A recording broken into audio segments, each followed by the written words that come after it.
What's up YouTube, Jay Travelini here, and today I wanted to talk about Nicehash because I'm not mining on Nicehash, but I did switch to use a Nicehash wallet.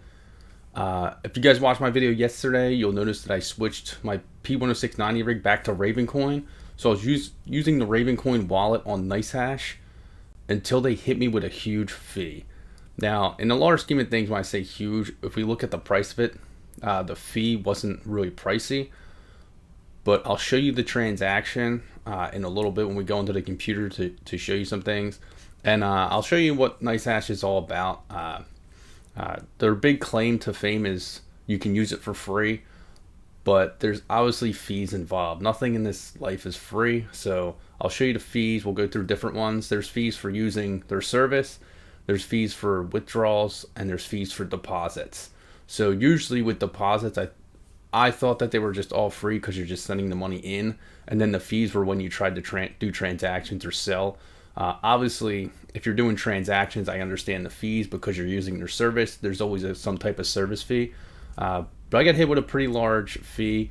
So I'm going to show you what I'm doing to get around that fee just for ravencoin so that I can still use it to trade on Nicehash's exchange. They do have a pretty good exchange, and they also have a pretty lengthy extent of wallets just with their services. So let's go inside the computer and I'll show you the transaction that I'm talking about with my ravencoin and how much they charge me just for that one deposit. And then I'll show you how I'm going to talk about how I'm going to go around combating that. So let's go inside the computer here. So pretty much this is just an overview of what Nicehash is all about. You have your miners and your buyers. So your miners are your hash power sellers, not your hash power buyers. So pretty much, I just wanted to show you this so that when I'm talking, you guys can understand what selling your hash power is. It just means that you're the miner. So their big thing is that all in one place you can mine, and then they switch pretty much to whatever according to your benchmark is the most profitable at the time. So if a coin spikes up, it's going to automatically switch to that coin and it's going to pay out in Bitcoin. So this pretty much, it's free. You download the program for free and you mine typically for free. But here's your payout. So your minimum balance has to be 1,000 Satoshi, which is 0.00001 of a Bitcoin. And there's still a 2% transaction fee. So when that, every 4 hours you're mining, when it goes into your wallet, you're paying a 2% fee just for their service. So it's not as free as they claim it to be. So before we go into going down into the fees of the transaction, I mean, you see like these are the fees for Nicehash wallets for withdrawals. And you can see inside of Nicehash here how many wallets that they actually have. I mean, there's a lot that you can deposit into. They pretty much have everything. I mean, ravencoin was a big one, which I have here. You see that 21, not that I have a lot in it, but here's the transaction that I had. So 51 just like 51 and a half ravencoin. So I got this notification on my phone, which is awesome with Nicehash. They have a lot of push notifications for your phone for pretty much everything, which is nice. So I go in to check and I see 21.64 ravencoin in my wallet. So instead of $1.22, I have like 50 cents at the time. So you see down here my fee is 30 ravencoin, which is over half of what I mined. That's obviously not over a long period of time. The rig's, I think, mining close to 140 ravencoin a day. So this is only like 8 hours worth of mining, 9 hours worth of mining, something like that. But I just wanted to show the fee that I paid and how much it really is.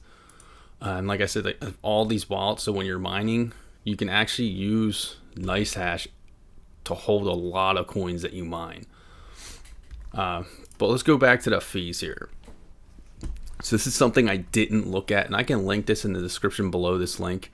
But I didn't look at these fees. So let's go just down to deposit fees, because I mean, this I understand.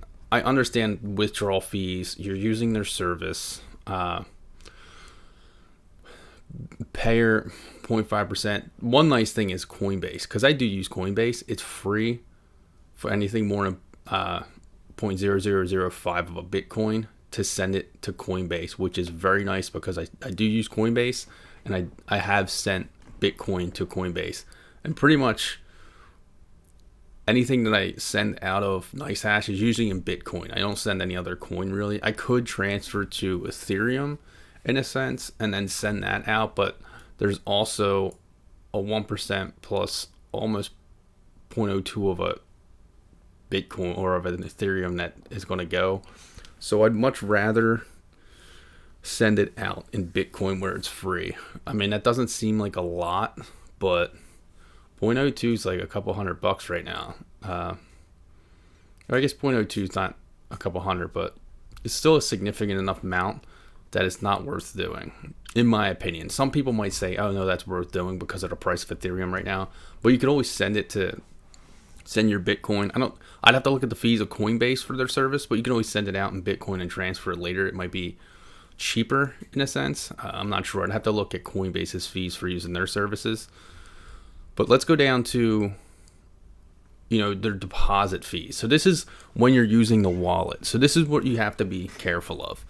So this is how I got hit. We'll go down to ravencoin because that's what I was using. Less than 90 ravencoin hits you with a 30 ravencoin fee. Anything over 90 ravencoin, there's no fee. So they want larger deposits pretty much. They don't want the small deposits.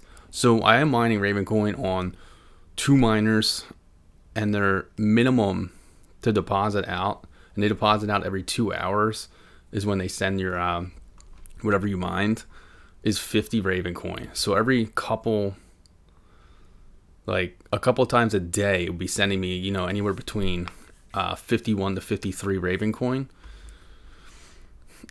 So I was going to be getting hit with this fee every single time I went into this wallet, which over time would add up. I know it's only you're like, oh, it's only 50 cents, but every time half of what I mined is going pretty much to Nicehash for really not doing anything.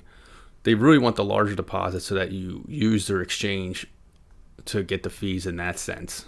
But make sure you look at this, because it looks like pretty much with every coin, if you deposit enough in one shot, there's no fee. Bitcoin less than 0.0001 of a Bitcoin, they take the whole deposit.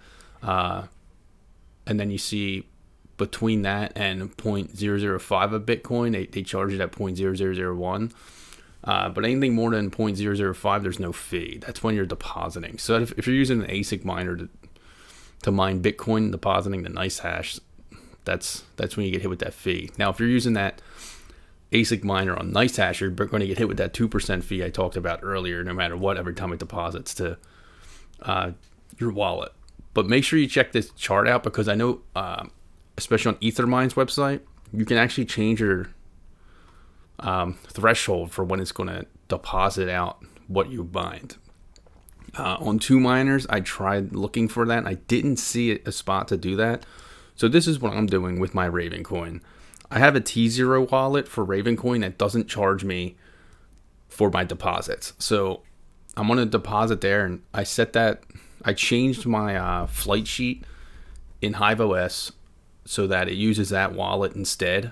So it's already deposited over $100 in, or over 100 ravencoin into that wallet. So every couple days or so, I'll end up sending that money from my T0 wallet into my Nicehash wallet so that I don't get hit with this fee. So we'll see just much larger deposits of like a couple hundred ravencoin at a time. So I'll get in the range where there's no fee, so that I can either exchange on the Nicehash exchange, or I'll just trade it to Bitcoin. I'm most likely just going to trade it to Bitcoin and then send it to my Coinbase wallet, where I keep most of my cryptocurrency anyway. I don't use their exchange much. I have cashed out some Ethereum before, but for the most part, I like to hold on to it. I think overall, Ethereum and both Bitcoin are going to keep going up. Ravencoin, I'm not really sold on holding its value as much. It may go up a little bit more, but I don't know if it's going to keep going up like I think Ethereum and Bitcoin are. But like I said, I'm not a specialist in that area. I just go off how I feel and what I think. But right now, ravencoin is the most profitable coin for me to mine on my P10690s. It's more profitable than Ethereum Classic right now. But I think in the long run, Ethereum Classic will probably hold its value a little more than ravencoin. But that's not financial advice. That's just my thoughts. But that's just a little bit about Nicehash and the fees involved, and like really reading the fine print. Like I said, I'll post that link in the description if anyone needs to check it out. I just like to see that people don't get hit with those fees like I did, especially if you have a 6-card like 3 GB rig mining ravencoin, and it's depositing 50 ravencoin out at a time.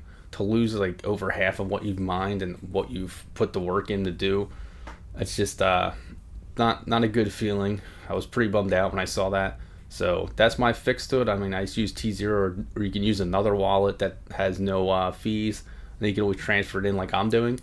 And then you can still use it on the Nicehash exchange, because they do have a pretty nice exchange.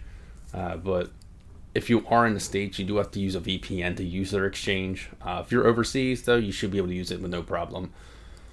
But, like to see what other people think. If anyone else has gotten hit with, fees from Nicehash that were unexpected to them. But, I mean, it's pretty clear what their fees are. I can't say that it was out of nowhere. It was just because I didn't read their fees page. But, hopefully this helps some people out and helps them understand Nicehash a little more. But thanks for checking this video out. Make sure you hit that like button, hit that subscribe button. Stay tuned for more.